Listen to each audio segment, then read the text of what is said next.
vamos dizer, bravos, corajosos, sei lá como é que se chama isso. Então, eles perderam essas quadrilhas todas. Caiu o Joel, caiu o Danilo, caiu o Dornelles, caiu o Medeiros, caiu o Brandini, caiu o Mota Paz. Acabou a esquadrilha, acabou a esquadrilha. Como não tinha piloto de recompletamento, passaram a ter 3 esquadrilhas só. E nós passamos com esses 22 pilotos a voar com 3 esquadrilhas. O problema do recompletamento na Itália vinha se tornando crítico. A perda era na média de 3 pilotos por mês e vinha se acumulando desde o início das operações em novembro de 44. A minha impressão pessoal disso e pelo que eu vivi posteriormente é que realmente o Ministério não viveu a situação. Foi criado o grupo de caça, foi mandado e todo mundo ficou esperando. Ninguém tomou uma providência de continuidade da operação. Uma operação de guerra não é uma coisa que a gente decida, entre nela e saia fora. A gente tem que dar uma continuidade, tem que haver suprimento de material e tem que haver ressuprimento de pessoal, que é o recompletamento. Sem isso, a unidade simplesmente para.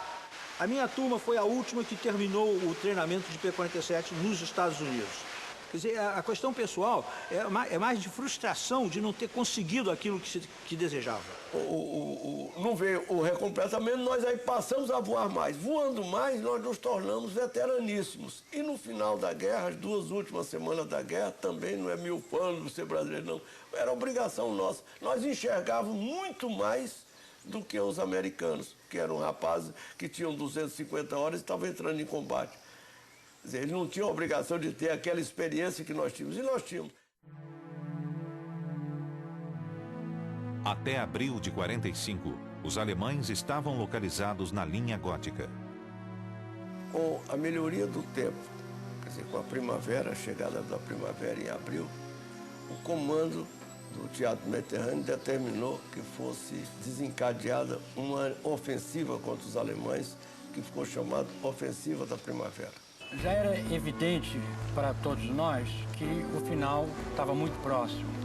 Os alemães já estavam na correria, já tinha sido rompida a linha de frente, o americano aprofundava a todo vapor, mesmo largando o alemão para trás. O que ele queria era chegar no Passo do Brena para fechar a saída, de maneira que a gente contava que estava por poucos dias. Houve a convocação dos comandantes de unidades de caça, lá na sala do 350, do Coronel Nils, que era o nosso comandante operacional, e ele disse o seguinte: olha, nós vamos fazer entre 6 de abril e 29 de abril um esforço máximo. Esse esforço vai constar de 44 sortidas diárias. Virou-se então para o Coronel Nero e disse: olha, Nero, os seus rapazes já chegaram ao limite da resistência humana. Eles não precisam mais fazer esse esforço, inclusive porque vocês só têm 22 pilotos e eu não vou exigir que um piloto de vocês faça 2 ou 3 missões por dia. Aí o Nero respondeu: não, eu não vou. Antes de tomar essa decisão, eu vou consultar o meu pessoal, meus rapazes, o pessoal de apoio e os pilotos. Nós estávamos ali voluntários e não, brigadeiro, coronel, não vai se fechar o grupo, não. Seria uma vergonha para o Brasil se aquele grupo de voluntários fechasse. Por que fechou? Fechou porque não tinha mais voluntário, quando não era verdade. Aqui estava cheio de voluntários. Então, nós topamos. Começamos a ofensiva da primavera, nesse mês de abril. Foi um mês duro para nós, a beça, porque os 3 pilotos da estatística foram perdidos. Foi perdido o Dornelles, morto em combate, o Santos, morto em combate, e o Coelho, prisioneiro de guerra, foi ferido em combate, o Pessoa Ramos. O saltou de paraquedas, o Goulart, em território amigo. Foi uma festa como em termos de esforço de guerra e perigo e baixas. Nós sofremos muitas baixas.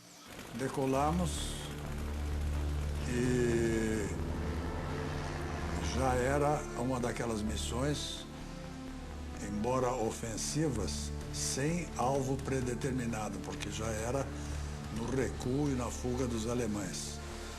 Então o Dornelles decolou, passou sobre La Spezia, o porto de La Spezia, e subiu no eixo ferroviário que ia finalmente lá em Milão. O Dornelles saiu da esquadrilha, nós estávamos voando baixo porque havia uma cobertura de estratos baixos, saiu da esquadrilha e foi atacar o trem. O número 2 foi atrás dele, eu fui também, e o 4. Mas quando o Dornelles passou, ele já foi atingido na ida e já saiu pegando fogo, foi bater nos prédios da cidade. Logo adiante, eu ainda gritei para o número 2, entra sobre outro ângulo, tal coisa, papá, e nós não fomos atingidos. De maneira que foi uma triste fim de guerra para o Dornelles, e nós todos ficamos muito impressionados com aquilo.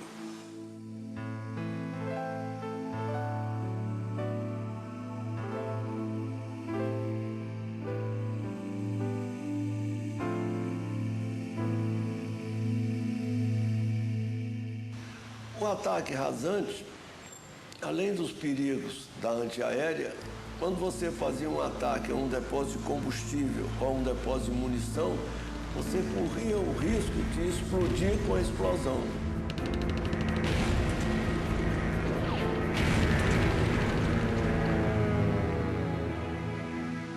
Porque uma coisa é ser abatido e a pessoa saltar de paraquedas.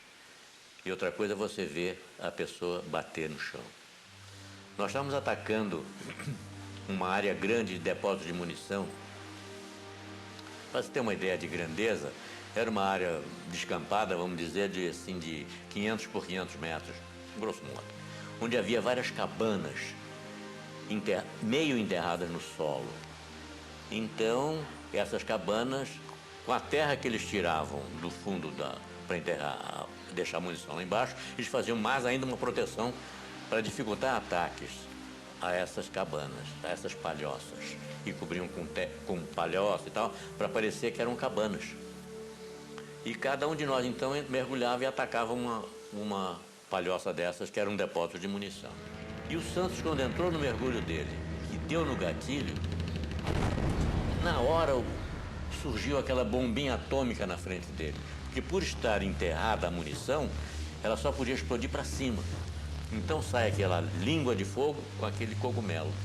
E ele entrou nesse cogumelo com o avião dele. Não pôde desviar, porque ele deu esse tiro a 200 metros do depósito, 300 metros do depósito, não tinha como escapar. Então eu presenciei tudo. Ao sair dessa bola de fogo, imagina a temperatura que estava. Eu não sei nem se ele já tinha morrido, não tinha morrido, mas devia completamente transtornado. O fogo era tanto, a temperatura tão alta, que quando saiu dessa bola de fogo, a asa direita dele se desprendeu como se fosse uma folha de papel. Foi... saiu. O avião entrou no dorso e foi descendo.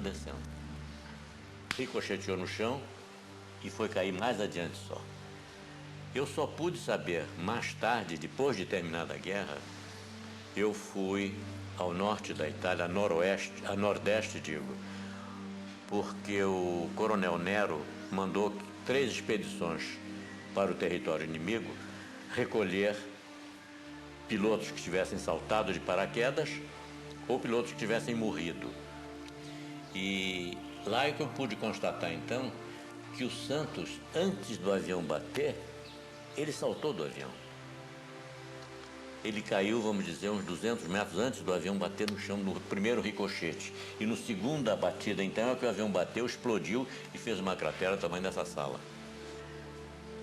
Deve ter morrido na queda, é lógico, ou talvez já estivesse completamente desacordado, com temperatura, cego, talvez, não sei.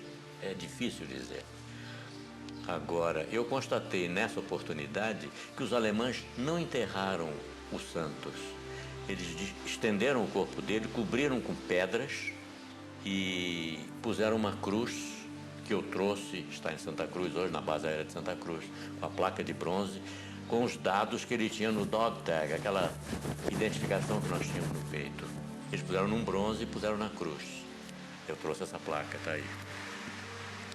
Então, aí é que eu vi que ele havia saltado do avião antes.